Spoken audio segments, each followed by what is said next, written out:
My life shifted when I was probably about 19, 20, because all those things that I used to hear my elders and grandparents and great grandparents and great aunts and uncles and cousins talk about in the Caribbean is the Caribbean. And it always seemed to be, no matter where we resided, no matter where we lived, we still kept this sphere of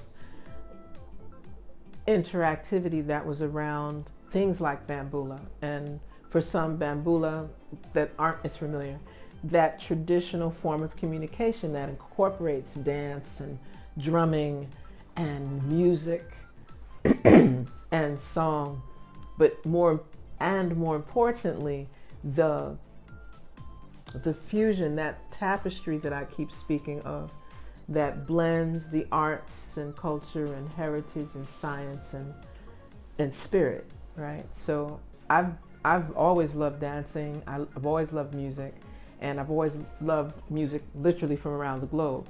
It's just that in the Caribbean, you have not a melting pot, but you have a shared holding space that a lot is exchanged, and Bambola allows for that to come out in some really powerful ways, because it's what you sing, what you say, what you chant.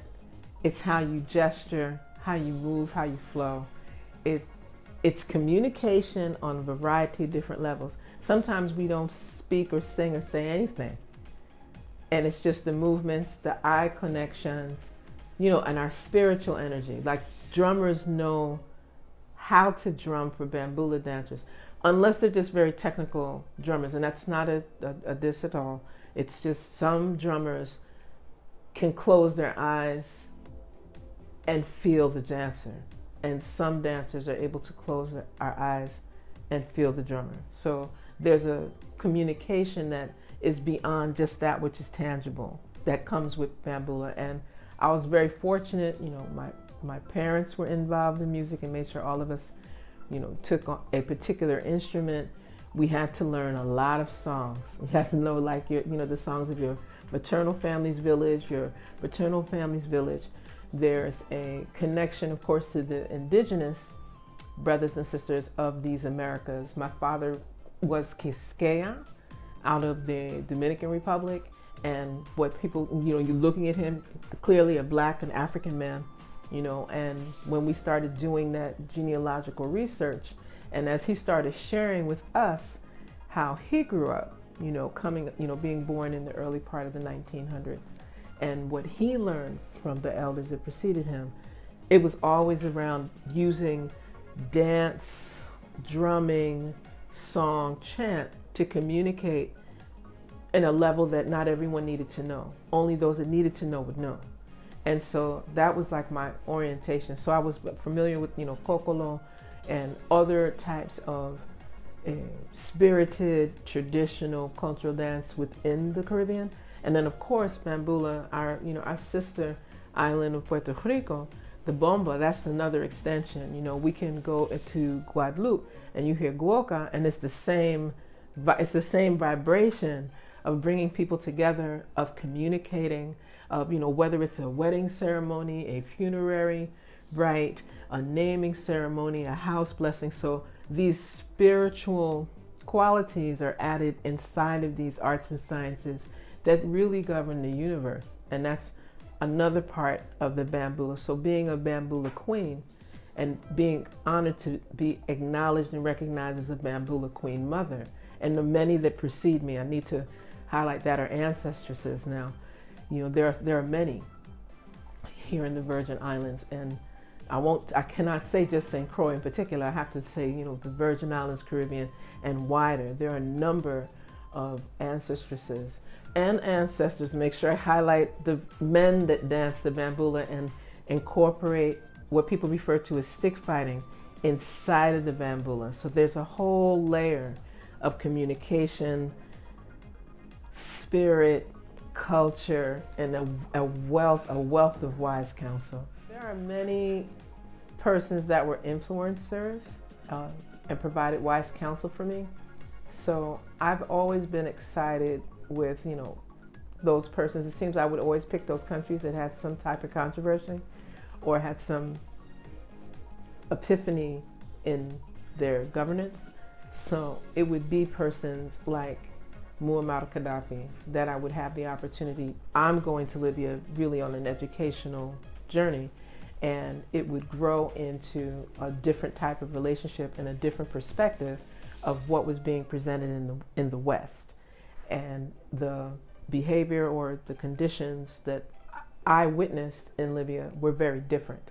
And there was a highlight of respect for women. There was always a significant amount of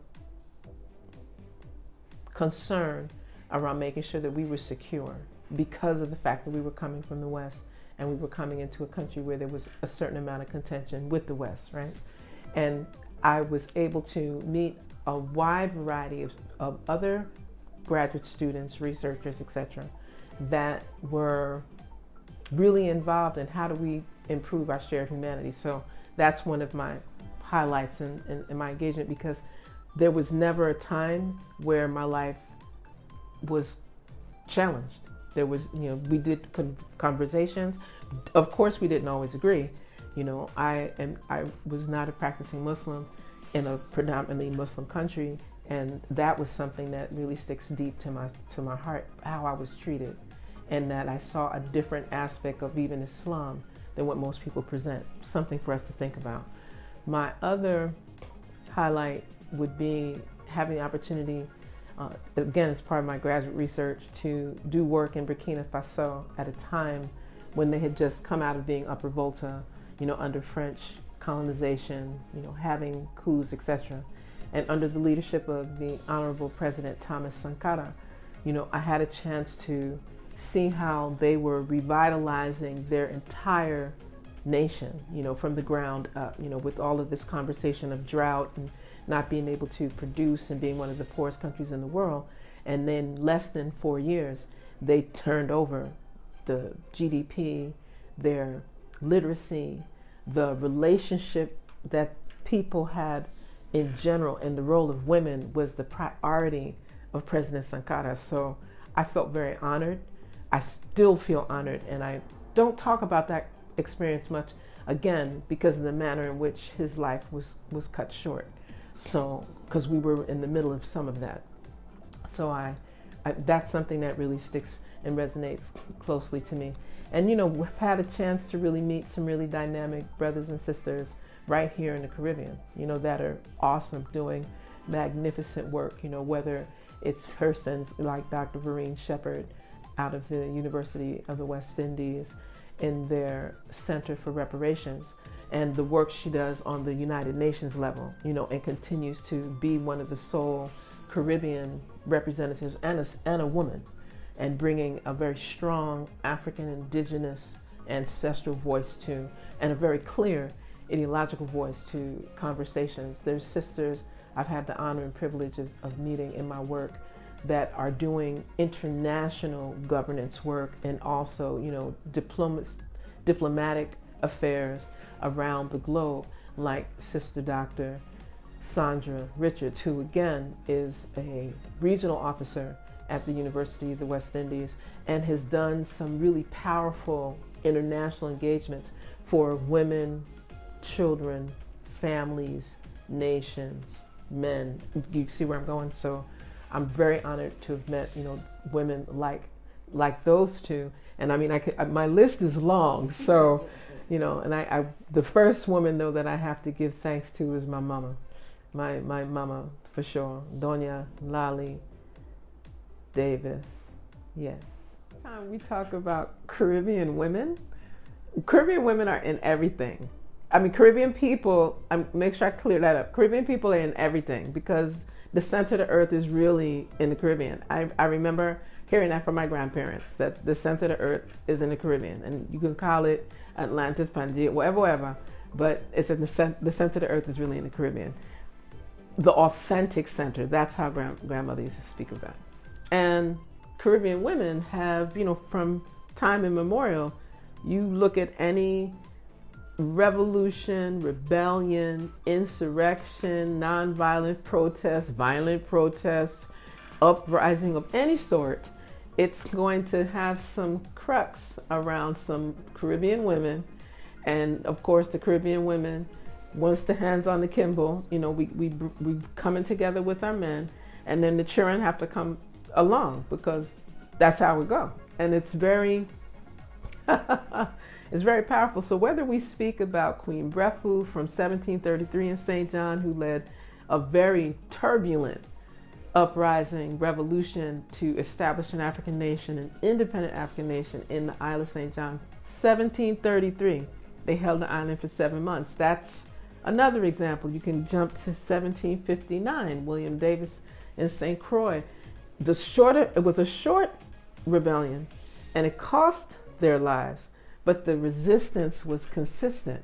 And again, centered here in the Caribbean, centered around men and women. We need to keep that in mind. So Caribbean women are always, pushing. They might just go like so. It's a look, it's an attitude with action. So remember, a look, an attitude with action. Okay.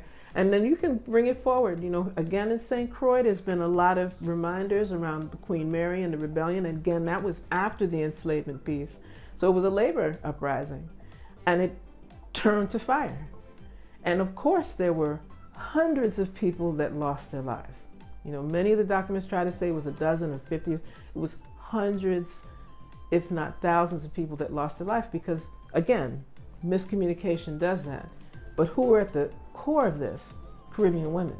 And these were Caribbean women from St. Croix, St. Thomas, Puerto Rico, Antigua, what they used to call St. Kitts Nevis, Dominican Republic, and throughout the Caribbean. So this was Caribbean women because women lead. I need to say that. And then again, you could jump it forward because I'm using the examples here in the VI to 1892.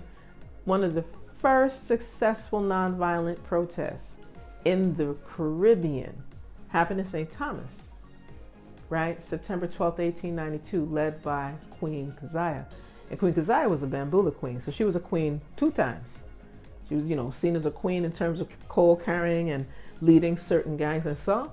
And then she was seen as a queen because of her grace and her ability to use Bambola to communicate and bring that kind of harmony. One day, and then they got fair wages for their work. I'm just saying Caribbean women at the core because women lead. And this continues coming forward, from the 1800s. We saw the same type of energetics in terms of all activities, everything Harlem Renaissance, Caribbean, just so the persons get that. The Renaissance was a fusion of Africans from the Caribbean, Canada, the 48 contiguous Central and South America.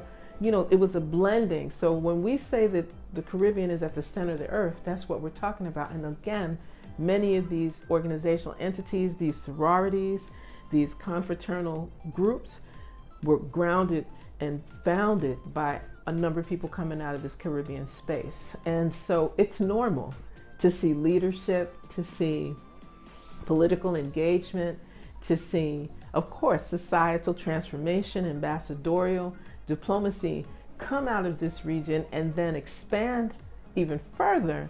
Again, we're going to jump to the 21st century because there's a number of names that we need to be bringing in, the Claudia Jones and many, many others. We still have amongst us eldresses like Dr. Myrna Belgrave, originally out of Barbados, gave a significant amount of her life, energy, support, expertise as an educator, as an administrator in the British Virgin Islands, and is still involved as a senior eldress in Barbados to this day with things that are linked to whether it's to lay down Lord Nelson and remove him from their Hero Center, or if it's to have Pan-Africanism and reparatory justice and reparations issues brought up in the highlight. You have sisters like Ijanya Christian coming out of Anguilla, St. Kitts Nevis, with family roots in this region. An ancestor, she may be quite young, but again, gave all of this work, information, example, grounded in this Caribbean space. So I would keep bringing it forward. We've got our sisters right here, and there's a lot of names in the Virgin Islands that need to be added to that. We see now that our legislature has not 1, not 2, 5 women in our legislature here in the Virgin Islands. That's powerful. And it shows a shift, and it prayerfully manifests into seeing the role, the importance of Caribbean women being at the center of leadership and much, much more, in addition to having our, the continuum of women leading, even in the delegate to Congress office position here in the Virgin Islands. That speaks volumes, because it could have just flipped back again, and with a detachment of women's involvement. But Caribbean women do what? Women lead. So it's a powerful piece to then see what's happening in the White House, what's going on U.S. Capitol, what's happening in the United States of America now, where we have a woman for the first time as Vice President of the United States of America, with ties, organic ties to the Caribbean, as well as all that is connected to the Caribbean, because the Caribbean is that space that brings in Africa, East India, what they thought was West India, as well as Eurasia and the rest of the world, because that's what the Caribbean spaces do. They bring that shared humanity. And what do Caribbean women do? Women lead. Truth, justice, order, reciprocity, balance, divine righteousness, and harmony. It takes all of those words to speak of an ancestral principle of Ma'at. And that's why I keep 42 affirmations of Ma'at in my office, on my cell phone, all of my devices, to just keep us. And when I say us now, I'm speaking of myself and all the energies that allow me to do the things that I'm doing. That's part of that catalyst, as well as the strategy or the framework that guides what I'm involved in, is the principles of Ma'at: truth, justice, order, reciprocity, balance, divine righteousness, and harmony. I do the work as a Caribbean woman. I do the work in a way that I can bring the transmutational elements of what I have learned, do the best to delete that which isn't useful, and I'm reclaiming and realigning my soul self with my body self in a space that doesn't always facilitate that. So I'm always in that evolving, expanding, transmutating, transforming space, so that I am able to bring my best to whatever I'm doing. So sometimes it's not that I don't wish to do certain things, it's just I don't feel I don't have enough to contribute 250%, so that's part of what I bring, is I bring work, and I bring practical work, and I bring implementation of the work that is grounded in culture, healing, arts, technology, and spirituality.